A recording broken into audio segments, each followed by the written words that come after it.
नमस्कार। उपराष्ट्रपति जगदीप धनखड़ के इस्तीफे के बाद एक अफवाहों का बाजार गर्म हो गया है। क्योंकि अभी सरकार ने और स्वयं धनखड़ साहब ने इस मामले पर चुप्पी साधी हुई है, तो जिसके जो मुंह में आ रहा है वो कह रहा है और कुछ लोग बिलो द बेल्ट चले गए हैं। ऐसी ऐसी बातें धनखड़ साहब के बारे में कही जा रही हैं जिस पर कोई भी, आप और मैं, कोई भी यकीन नहीं कर सकता।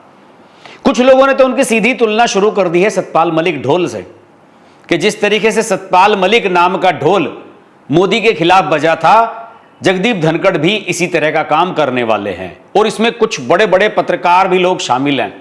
उन सब लोगों की थिंकिंग ये है कि जिस तरह का व्यवहार और जिस तरह के बिचिंग सतपाल मलिक ने सरकार के खिलाफ की, जगदीप धनखड़ भी ऐसा ही करने वाले हैं। लेकिन यह सब अभी से अज्यूम कर लेना सही नहीं होगा। अभी जगदीप धनखड़ ने पूरी खामोशी अपना रखी है। अभी नए उपराष्ट्रपति के चुनाव की प्रक्रिया भी शुरू नहीं हुई है। अभी सरकार की तरफ से कोई भी बयान उनके खिलाफ नहीं आया है और तमाम तरह की जो अफवाहें अब तक चल रही हैं उनका सरकार खंडन भी कर रही है। जैसे कल एक अफवाह चली कि जगदीप धनखड़ का घर सीलबंद कर दिया गया है, उन्हें किसी से बात नहीं करने दी जा रही है, उनकी सोशल मीडिया टीम हटा दी गई है। इस तरह की बातें सोशल मीडिया पर चलाई गई। पुण्य प्रसून वाजपेयी नाम का एक बदनुमा दाग की तरह का जो पत्रकार है, उसने सोशल मीडिया पर लिखा। रवीश कुमार जो बदमाश पत्रकार है, उसने भी लिखना शुरू कर दिया कि धनखड़ जी कुछ बोलिए, कुछ बोलिए। इन मूर्खों को जिंदगी गुजर गई, बूढ़े हो गए, इनको पत्रकारिता करनी नहीं आई। इस तरह के पद पर रहने वाला व्यक्ति कभी इस तरह की बात कर ही नहीं सकता। आपने देखा होगा कि सीजेआई चंद्रचूड़ जो थे, रिटायरमेंट के बाद बहुत सारे इंटरव्यू दिए, लेकिन बहुत संयमित होकर बोलना पड़ता है। क्योंकि आप ऐसी पोस्ट पर रहे हैं जहां आप बहुत सारी ऐसी चीजों को जानते हैं कि जो पब्लिक डोमेन में आएंगी तो उनके निष्कर्ष क्या हो सकते हैं, नतीजे क्या हो सकते हैं। तो ऐसी स्थिति में इस्तीफा देकर जगदीप धनखड़ क्या मीडिया को इंटरव्यू देने लगे? अब आप पूछिए कि रवीश कुमार की जिंदगी गुजर गई पत्रकारिता करते हुए, क्या ऐसा होता है? सबको ऐसा लग रहा है कि जैसे दगाबाज हामिद अंसारी था उपराष्ट्रपति, और उसने जिस तरीके से देश के खिलाफ और सरकार के खिलाफ बोलना शुरू किया था, धनखड़ भी कुछ वैसा ही करने वाले हैं। इन सब की उम्मीदें इसी पर टिकी हुई है कि धनखड़ नरेंद्र मोदी को गाली दें या फिर बीजेपी को गाली दें। इसमें कोई शक नहीं है कि धनखड़ के इस्तीफे की जो सबसे बड़ी वजह है वो यही है कि सरकार और उनके बीच कुछ संवैधानिक मुद्दों को लेकर टकराव हुआ। इसके अलावा और कुछ नहीं है। वो संवैधानिक मुद्दे क्या है सब लोग जानते हैं। जस्टिस वर्मा वाला मामला, जिसे लोकसभा से शुरू करना चाहती थी सरकार, उसे इन्होंने राज्यसभा में कैसे मंजूर कर लिया, बस एक ये मामला है। इसके अलावा मुझे अभी कोई सॉलिड बात नजर नहीं आती है। और उनके बारे में लिखा जा रहा है कि वो द हिंदू ने स्टोरी लिखी है, सुहासिनी हैदर पत्रकार हैं, उसमें उन्होंने ट्वीट किया है बाकायदा कि 4 विदेश यात्राओं पर गए जगदीप धनखड़। बायलैटरल यात्राएं होती हैं जो 2 देशों के बीच में द्विपक्षीय है, और उसमें हर एक में उन्हें प्रोटोकॉल का इशू रहा। इसमें कोई भी गलत नहीं है। अगर कोई आदमी 50 बार गया है तो हो सकता है कि उसे 25 बार प्रोटोकॉल का इशू रहा हो। इसमें क्या अलग बात है?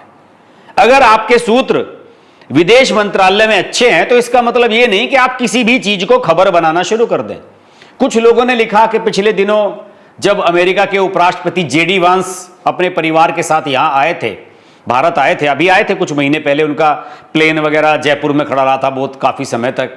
उस समय भी उस समय की खबरें निकाल रहे हैं लोग कि उस समय भी कोई मीटिंग होने वाली थी, उसमें उपराष्ट्रपति के प्रोटोकॉल को लेकर धनखड़ नाराज थे। अगर प्रोटोकॉल नहीं फॉलो किया जा रहा है तो बिल्कुल नाराज होना चाहिए। इसमें कौन सा गलत कर रहे थे जगदीप धनखड़?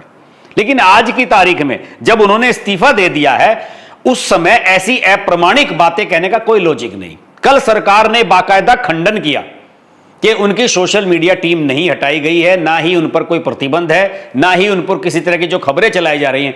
पीआईबी ने बाकायदा फैक्ट चेक एक सोशल मीडिया पर स्क्रीन डाली, आप स्क्रीनशॉट देख सकते हैं, उसका बाकायदा पोस्ट डाली कि ये फेक खबरें हैं, इस तरह की खबरों पर यकीन ना करें। कुछ लोगों ने देखिए कहां तक पहुंच जाते हैं लोग, निजी आक्षेप लगाने लगते हैं। खामोशी इसलिए भी कई दफे खतरनाक होती है। उन पर निजी आक्षेप यह लगा कि जो सेंट्रल विस्टा प्रोजेक्ट है, जो इंडिया गेट के आसपास नई पार्लियामेंट बनी, नए पीएमओ, नया पीएम रेजिडेंस और उपराष्ट्रपति भवन, ये सब बहुत सारी बिल्डिंगें नई बन रही हैं।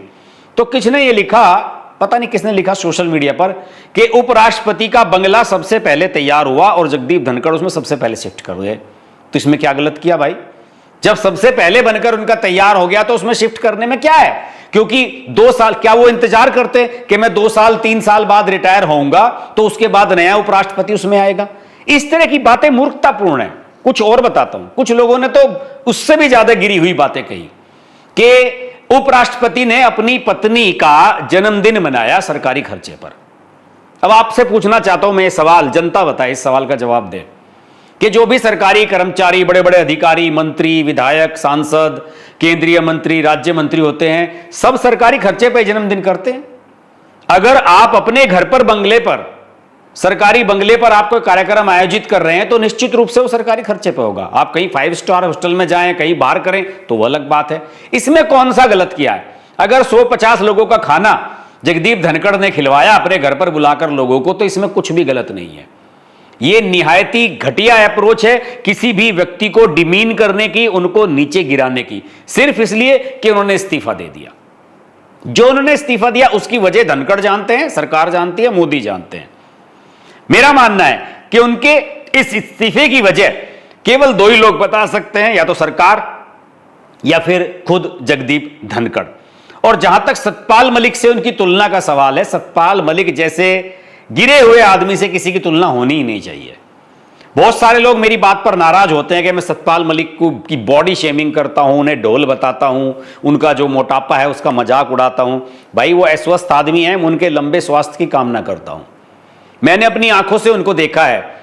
6 लोग उन्हें उतारते थे गाड़ी में और 6 लोग उन्हें धक्का देकर चढ़ाते थे, इतना उनका भारी वजन है, पैर तक अपने नहीं उठा पाते थे।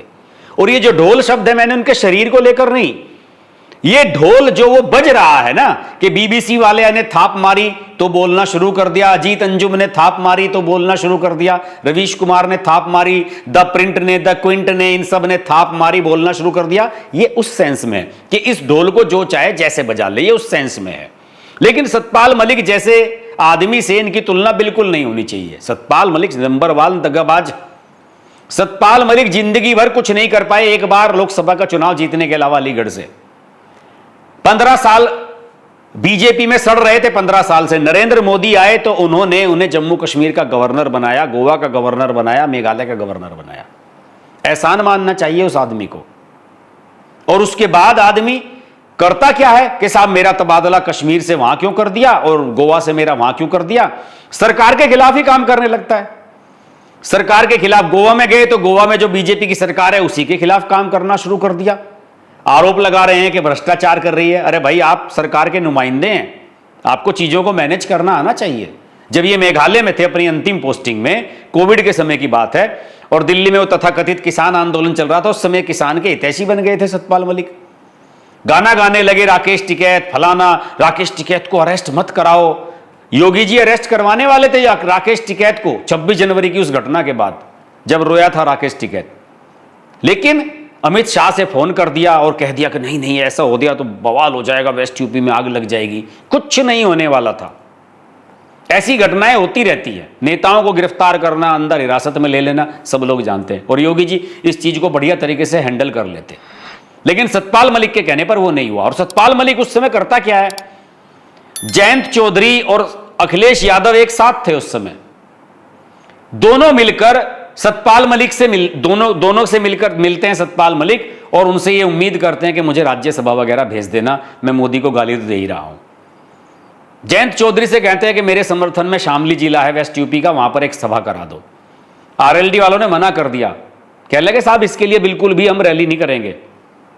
2 आदमी इसके कहने से वोट नहीं देते। जिस गांव का ये रहने वाला है वहां का सरपंच प्रधान तक इसके कहने से नहीं चुना जा सकता। इस आदमी को क्यों ले रहे हो आप? ये तो दगाबाज है। इसने मोदी की पीठ में छुरा घोंपा है। क्या यकीन है कि आपके साथ धोखा नहीं करेगा? और कुत्ता भी पूछने के लिए नहीं गया। उत्तर प्रदेश के विधानसभा चुनाव आए, सतपाल मलिक के घर पर कोई नेता नहीं गया कि आइए हमारा प्रचार कीजिए। और जबकि सतपाल मलिक खुद कह रहे थे कि भाई जब मुझे विधानसभा चुनाव होंगे तो मैं अखिलेश और जयंत चौधरी के लिए कैंपेन करूंगा वेस्ट यूपी में। तो सतपाल मलिक से इनकी तुलना बिल्कुल गलत है। सतपाल मलिक से मुझे सिर्फ एक ही शिकायत है कि अगर तुम्हें लग रहा था कि कुछ गलत हो रहा है, गोवा में, कश्मीर में, कहीं पर भी कुछ गलत हो रहा है, अपने पद से इस्तीफा दो और झंडा लेकर बैठ जाओ। है तो हिम्मत। सरकारी सुविधाएं भोग रहे हो, सरकार के रहमो करम पर हो, सरकार के रहमो करम पर फ्री इलाज करा रहे हो हॉस्पिटल में, और फिर भी सरकार को गाली दे रहे हो। सतपाल मलिक ने पूरी कोशिश की कि रिटायरमेंट के बाद जब वो मेघालय के गवर्नर पद से हटे कि उन्हें कोई सरकारी घर दिया जाए, दिया ही नहीं सरकार ने। अगर आप सरकार के खिलाफ गालियां दोगे और सरकार को कटघरे में खड़े करोगे, कौन आपके समर्थन में आएगा? और आप कह रहे हो कि साहब मैं किसानों का हितैषी हूं, किसान आपको पूछ ही नहीं रहे हैं। आपके घर पर सीबीआई ने रेड की, कोई किसान आपके समर्थन में नहीं आया। सतपाल मलिक को बड़ा गुमान है कि मैं बहुत बड़ा जाट नेता हूं, अगर मुझे कुछ हो गया तो जाट सड़कों पर उतर आएंगे। 4 जाट नहीं आएंगे उनके सड़कों पर उतरने के लिए। और बीजेपी ने कभी 2000 के आसपास, 2004-5 के आसपास, जब अटल और अडवाणी जी हुआ करते थे, उस समय सतपाल मलिक को बीजेपी में लिया था, इसलिए कि भाई वेस्ट यूपी में अजीत सिंह के सामने कोई जाट नेता चाहिए। जबकि सतपाल मलिक ने खुद चौधरी चरण सिंह की पार्टी, उनके बेटे अजीत सिंह की पार्टी, इन सब के खिलाफ दगाबाजी की थी। अजीत सिंह मुख्यमंत्री बन सकते थे, लेकिन सतपाल मलिक मुलायम सिंह यादव से मिल गया था। ऐसे ऐसे दगाबाज हैं ये लोग। और लोग उसकी तुलना कर रहे हैं जगदीप धनखड़ से। जगदीप धनखड़ जब तक पद पर रहे, 3 साल के करीब वो उपराष्ट्रपति रहे, सरकार के लिए कोई ऐसा है जिस स्थिति उन्होंने कभी राज्यसभा में नहीं होने दी।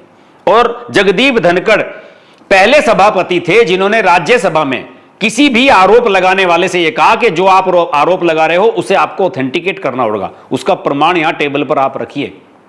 ये नहीं कि आए झुटमुट मोदी को गाली दे दी, राजनाथ सिंह को गाली दे दी, जयशंकर को गाली दे दी। उन्होंने कहा कि आप ऑथेंटिकेट कीजिए, अखबार में छपी हुई खबर के आधार पर आप संसद में बयान नहीं दे सकते। ये जगदीप धनखड़ थे।